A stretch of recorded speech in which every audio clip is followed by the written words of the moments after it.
she has a long line of guys that want to date her. She does. She's just But picky. I believe Colleen eats meat. Yeah. She's not a vegetarian. No. What if she wanted to date a vegetarian dude? Right. Or vice versa. What if you're a vegetarian, would you date a meat eater? Was that the same thing? It wasn't even vice versa. You get the idea. It's hard if one of you eats meat and one of you doesn't. It gets difficult. It gets difficult. And then you throw in gluten-free. Right, everybody. Our local professional matchmaker, Rachel Hartman, here with It's Just Lunch Denver. Good to see you, my dear. Good to see you. I don't think anybody assumes, oh, this is not going to be a problem. It's such a minor thing. Diet. Right. Is it a factor in going out with someone? Absolutely. You're starting off just picking a place to meet up, and it often is at a restaurant these days. We're seeing that it's so low pressure. It's easy to just have something else to do, distract you a little bit. You're in public. It's a great setting to have some of your first dates. But picking that restaurant can be really tricky. So I really advise to do your research ahead of time. Yeah. If you are somebody who has those dietary restrictions, make sure you have a handful of restaurants that you already know you like, and if you'd like to try, so you're not coming across as, you know, high maintenance. No one wants that. Right. In a broader sense, I'm curious what you guys think, because you have a lot of experience hooking people up and pairing them up in great relationships. More than like vegetarian versus meat eater, but like approach to food. Because there are some, you know, I work out 2 times a day, I restrict my calories, and only healthy, organic, macrobiotic. Right. And there's some people, wings, where's the wings? Right, hoping to get by. Right, the fast food. But no, I think another great way to get through that is to get creative in the kitchen together.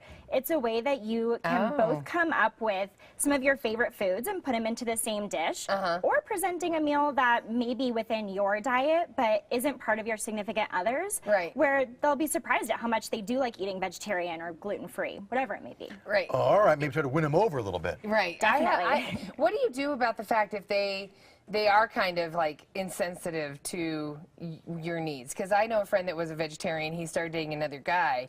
The guy would like, oh, there's no meat in that, but it was the pork green chili, or it was something, you know, or you know, you'll be fine if you eat a little of that. They didn't really respect that he was a vegetarian, but everything else was great between the two of them. And that's something where respect is huge in all different aspects of a relationship, but you never want to be trying to slide one under or letting them know, hey, don't you miss eating a cheeseburger? You know, you need to have that respect and just make sure you can both understand where you're coming from, like with any topic. So if they sabotage you, it's not like you need to just have snacks and deal with it. You should use it as a flag?